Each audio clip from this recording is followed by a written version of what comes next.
Merci de suivre Parole Créatrice en télévision. C'est l'heure de votre journal.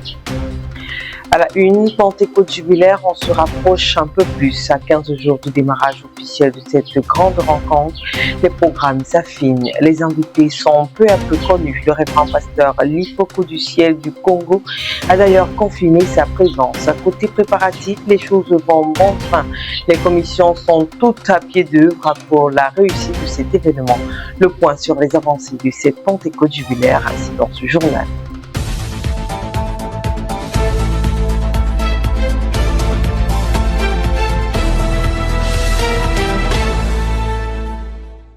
The Creative Word Ministries had a spirit-filled week, from a message of deliverance to a Sunday anchored in revelation. God moved across every assembly. Adam McCain reports.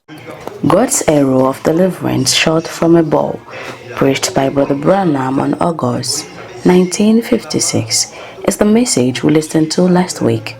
The first section opened on Wednesday with 2 Kings chapter 13 verse 17, where Elijah placed his hands over the kings and commanded him to shoot, a picture of the Holy Spirit released into the church on the day of Pentecost as God's arrow of deliverance. Brother Branham drew a sobering parallel with King Joash, whose lukewarm faith caused him to strike only 3 times and miss the fullness of the promise, a mirror he warned of the modern Pentecost church described in Revelation 3 verses 14 to 16. On Friday, the second section moved from the word to demonstration.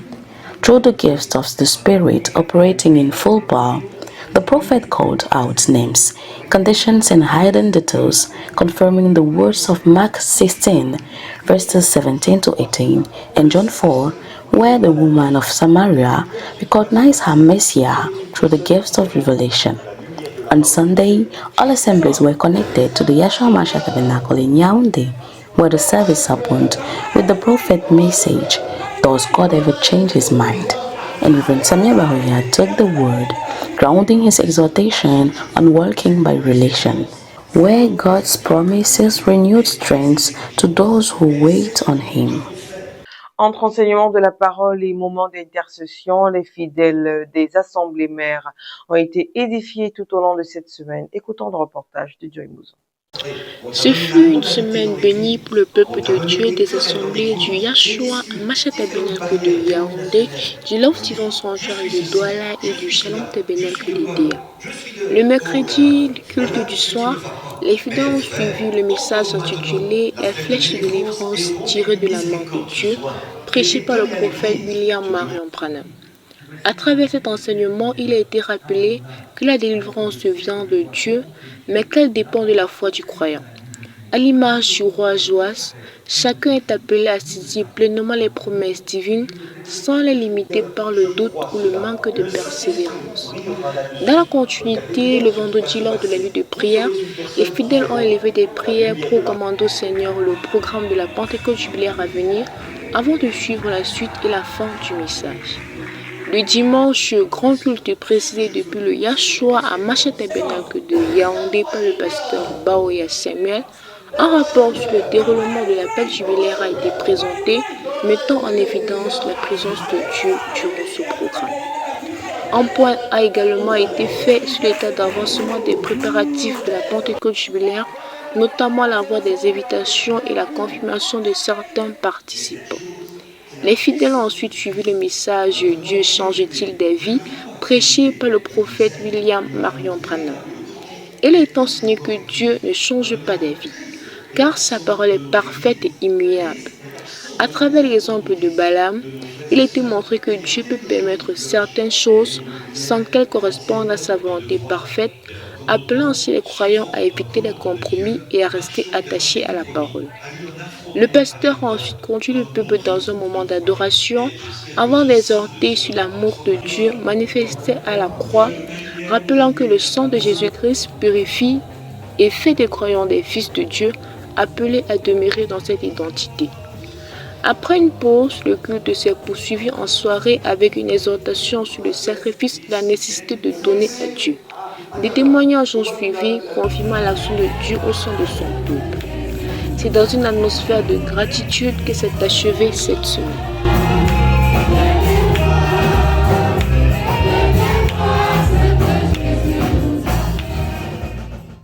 Tous les regards étaient tournés vers le Yahshua Mashiach Tabernacle où s'est déroulé le culte dimanche dernier. Friedunka pour le compte rendu.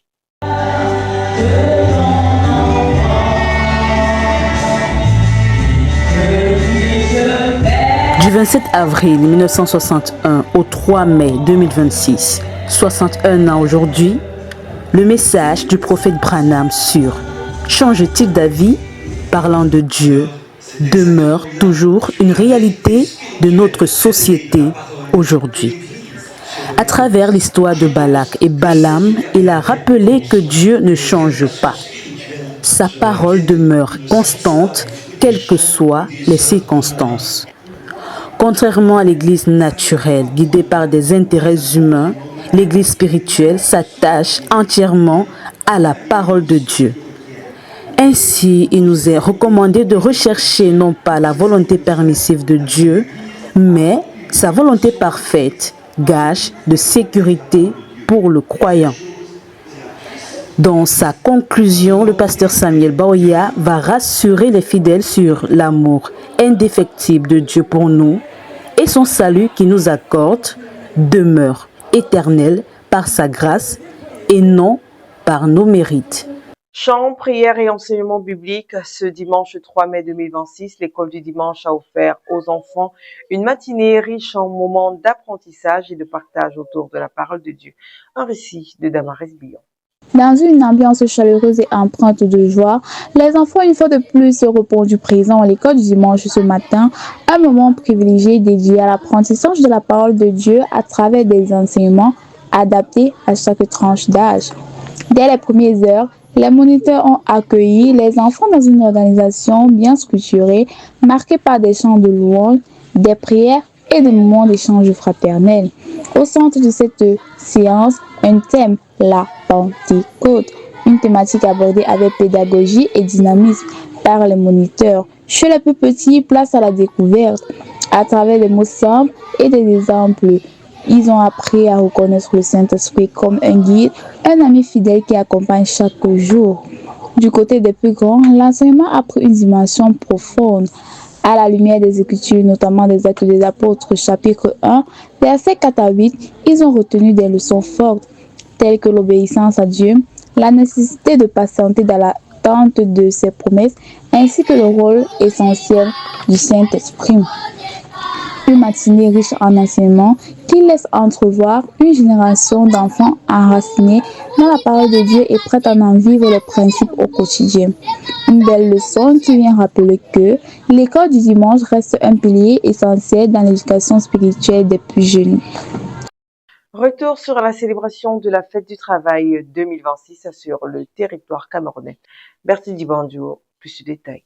La fête du travail célébrée le vendredi dernier, le 1er mai 2026 au Cameroun par sa 140e édition, autour du thème « Dialogue social et travail décent, facteur de paix », de cohésion nationale et de développement économique de l'entreprise. Cette journée a permis de mettre un point d'honneur sur l'importance des échanges constructifs entre employés et employeurs afin d'améliorer la productivité et les conditions de travail. Cette célébration sur le territoire camerounais avait pourtant fort le défilé où de milliers de travailleurs issus des secteurs publics, privés et même les membres de la société civile ont arboré des tenues spécifiques à leurs entreprises.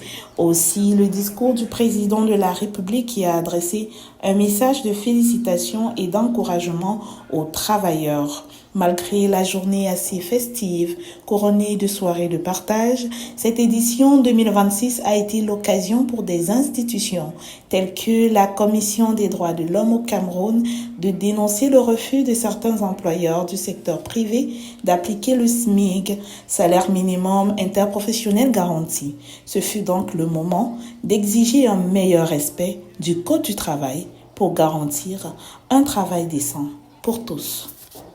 En nécrologie, la matriarche Mama Yankwa Pauline est rentrée à la maison paternelle de suite de maladie.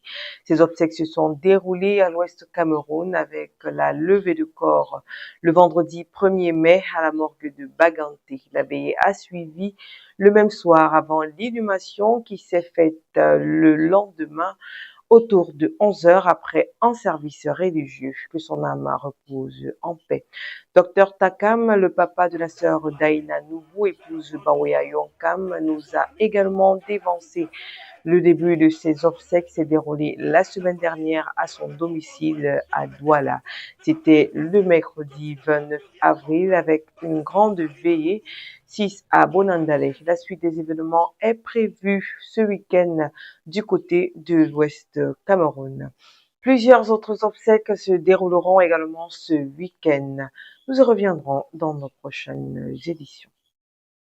Les vertiges touchent de nombreuses personnes et peuvent perturber les activités quotidiennes, souvent liées à la fatigue, au stress ou à certains problèmes de santé. Ils provoquent une sensation de déséquilibre et d'inconfort. Heureusement, il existe plusieurs méthodes naturelles permettant de soulager et de prévenir les vertiges efficacement. Écoutons Josiane Dilo. Les vertiges sont une sensation de déséquilibre ou l'impression que tout tourne autour de soi. Une personne qui a les vertiges peut ressentir des étourdissements, des nausées, une faiblesse ou avoir du mal à marcher correctement. Les vertiges peuvent être causés par la fatigue, le stress, le manque de sommeil, la faim, l'anémie, l'hypotension ou certains problèmes de l'oreille interne.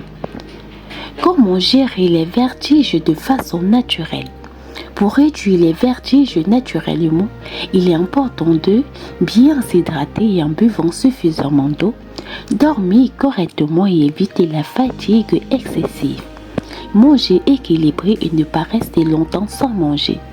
Éviter les mouvements brusques de la tête, s'asseoir ou s'allonger immédiatement lorsqu'un vertige survient. Respirez lentement et profondément pour calmer le cœur. Réduire le stress grâce au repos de la relaxation. Certaines personnes utilisent aussi des remèdes naturels comme le gingembre ou les infusions légères pour diminuer les nausées et les sensations de tournée. Cependant, si les vertiges deviennent fréquents, très fortes ou accompagnées de perte de connaissance, il faut consulter rapidement un médecin.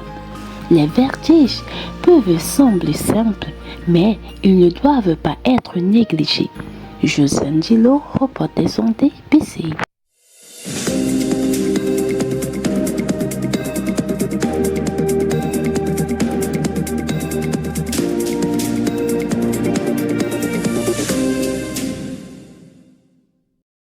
À Douala, la Pentecôte jubilaire approche à pas de géant au Love Divine Sanctuary. Dans un contexte marqué par le message du temps de la fin, les préparatifs se poursuivent entre organisation et prière. Les fidèles sont attendus de plusieurs horizons pour vivre à ce moment de communion. Quelles sont les attentes du peuple de Dieu? Elodie Bakal. Alors que le monde suit son cours habituel, une atmosphère surnaturelle s'installe à Douala. Le Love Divine Sanctuary s'apprête à accueillir des milliers de croyants du 22 au 24 mai 2026. Ce n'est pas une simple convention, mais un double jubilé. Le jubilé de la Pentecôte 50 jours après la Pâque, célébrant la descente du Saint-Esprit. Et le jubilé de la sortie des dénominations honorant le parcours du pasteur Bawea Samuel, qui, ayant cru au message, a conduit le peuple hors des systèmes dénominationnels pour revenir au message du temps de la fin. Pour ce fait, une organisation millimétrée au Love Divine Sanctuary. Les équipes de service s'activent pour transformer le sanctuaire et ses environs afin d'absorber la marée de croyants. Nous, on est tenté de faire l'achèvement. Jusque lors de dédicaces, on n'avait pas encore fini les barrières. Mais le pasteur nous a lancé un défi que si on ne met pas le gris partout sur la barrière là, il n'y aura pas la Pentecôte. Non, avant la Pentecôte, on veut finir tout ça là. Parce que ces portes-ci là, là nous, quand on ouvre, comme ça est fixé là, ça nous barre la voie ici. On veut le faire coulisser pour qu'on ait assez d'espace pour pouvoir accueillir beaucoup de gens, pour mettre les bâches, mettre les chaises et toutes ces choses-là, pour qu'il y ait l'espace. La commission chargée du logement met tout en œuvre pour plus de confort et de sécurité pour les différents invités. Tout se passe bien sur le terrain. Pour le moment, c'est vrai. Beaucoup de stress pour l'acquisition des maisons, pour le logement des bien-aimés, des pasteurs et les différents invités. Mais par la grâce de Dieu, nous croyons que nous allons atteindre le but.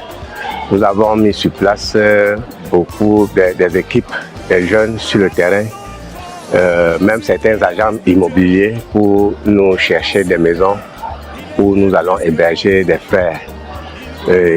Nous sommes en train de négocier dans les négociations.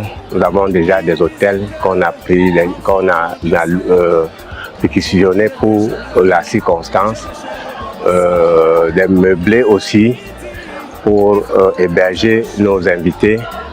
Tout se passe bien. Nous croyons par la grâce de Dieu et par vos prières que nous allons atteindre le but parce que, comme nous connaissons ce ministère, dans ce ministère, nous n'avons jamais échoué.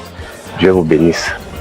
Hormis cette préparation physique, le peuple de Dieu, très engagé également dans la préparation spirituelle, entre nuits de prière et jeûne, petits et grands, tous convergent vers un seul objectif, faire de cette Pentecôte jubilaire une totale réussite. Sans oublier l'annonce de la présence du pasteur artiste Lifoko du ciel, venu tout droit du Kinshasa, reconnu pour sa capacité à conduire l'épouse dans les pavés célestes, une dimension de louange. Si la Pâque jubilaire à Yaoundé était celle du sacrifice et de la délivrance, la Pentecôte jubilaire à Douala sera un grand moment de réveil pour le peuple de Dieu. Nous attendons des délégations venant non seulement de toutes les régions du pays, mais aussi de l'étranger. Le Lord Divin Sanctuary deviendra le centre de gravité de la foi au Cameroun. Alors, préparez vos Bibles, vos carnets, mais surtout vos cœurs, car la vie de Douala, avec sa chaleur légendaire, ne sera rien comparé au feu spirituel attendu au Lord Divin Sanctuary.